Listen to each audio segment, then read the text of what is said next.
My name is Tambien Sinclair, and this is ANN. We've got a great program for you today, ranging from new claims in southeastern Tajiko to the near war between Concordia and most of the non-it powers. Fair warning, this one is kind of long due to all the developments, but we think it's worth it. We begin today in Tajiko, where a new country has staked its claim to southeastern Tajiko right next to the Auroran colony.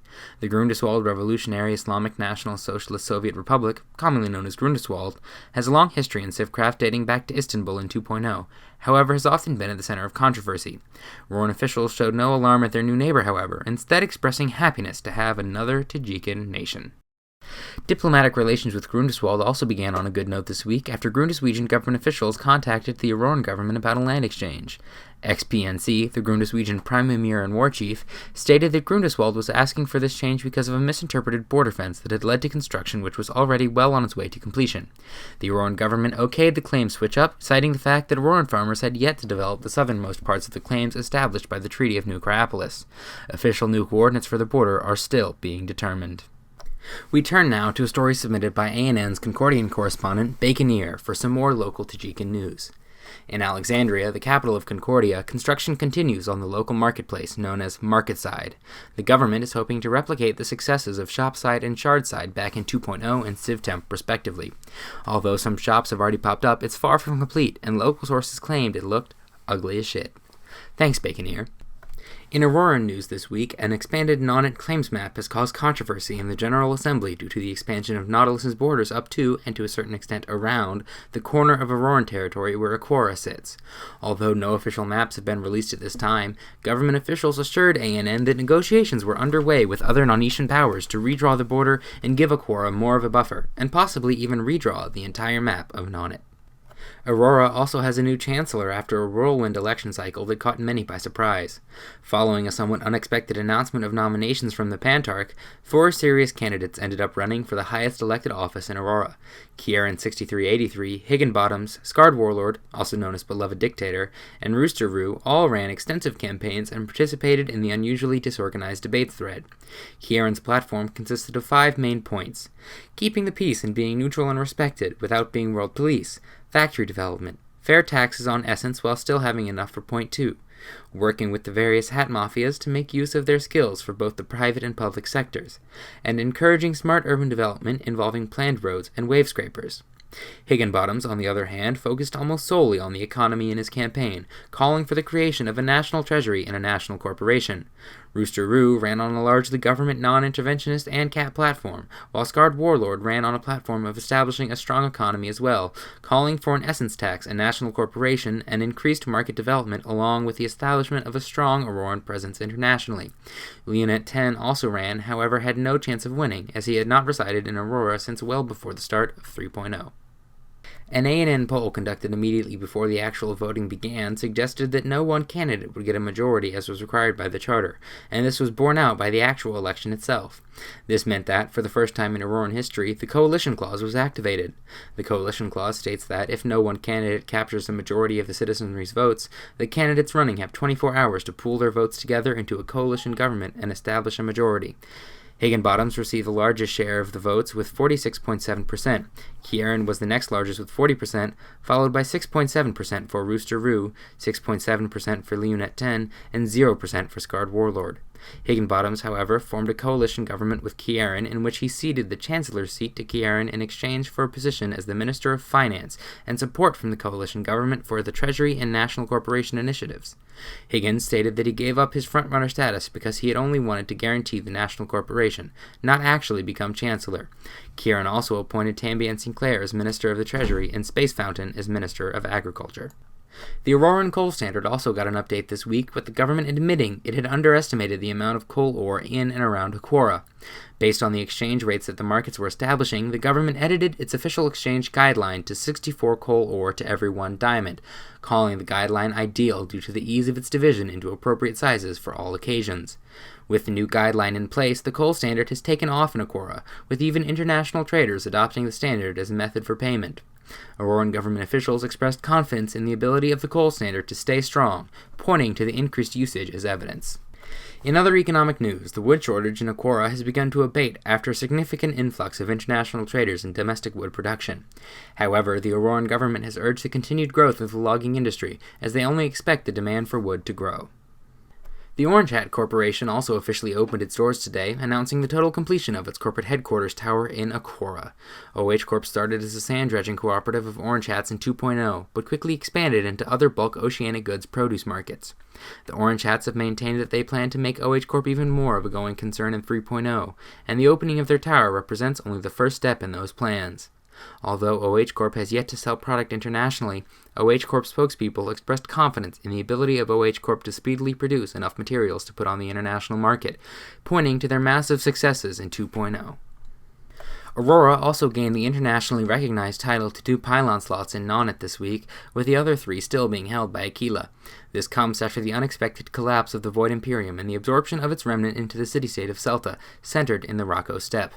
The Void Imperium collapsed due to internal political turmoil, although ANN is unsure of the exact nature of this turmoil due to the surfacing of several stories and the secretive nature of the Void Imperium. Regardless, Auroran officials have expressed sadness at the loss of a fellow Nanetian nation, but are excited by the possibilities that the pylon rights open up for Aurora. In Aquila, Anthony has escaped from Concordian custody and returned to terrorize the island nation, this time apparently with full iron armor. Aquiline officials caution anyone against engaging unless they have appropriate gear, and have issued a 5D bounty for the criminal's arrest. We'll be right back after this. Protect your homes, your citizens, and your land. Don't let the non-Mexicans tear down your wall. Get insured today.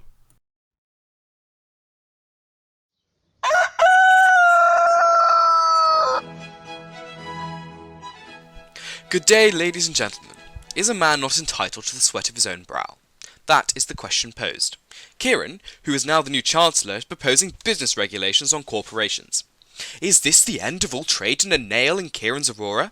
Many a time he has been targeted with criticisms for his policies and regulations, but he has assured the fair country it won't ruin us. We remain sceptical. Beloved dictator in his speech recommended an iron tax.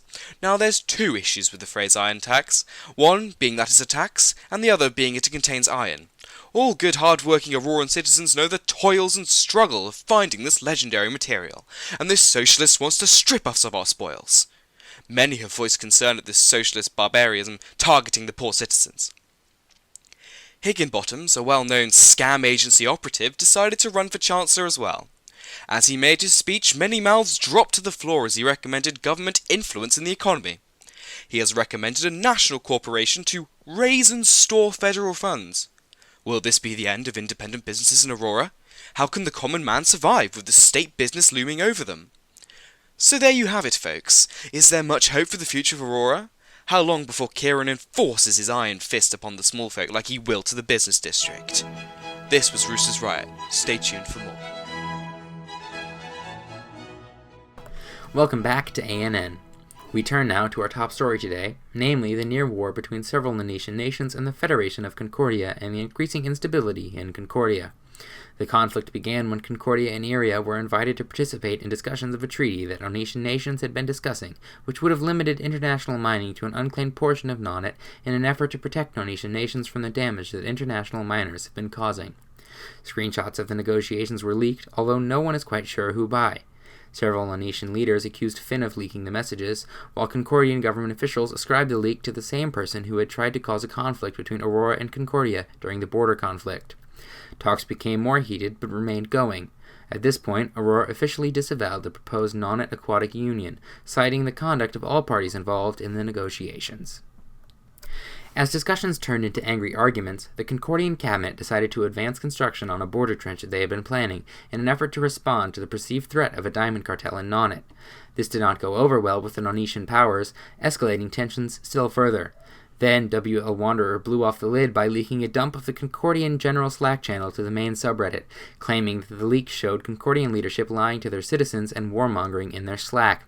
Public opinion quickly turned against Concordia, despite several attempts by Concordians to explain their side of the story. This eventually led to Crocodile Island declaring publicly its support for Aquila and the other Nonnet nations, building bridges over the Concordian trenches and ladders over the walls.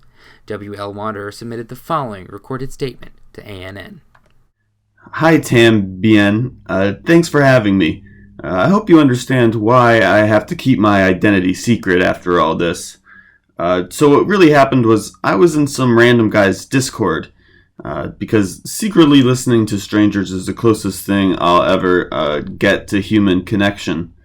Anyway, someone posted this Imgur album going on in the Concordia Slack, and I guess leaking runs in my family because my grandma has problems with leaking too, but I think that's more related to that degenerative disease.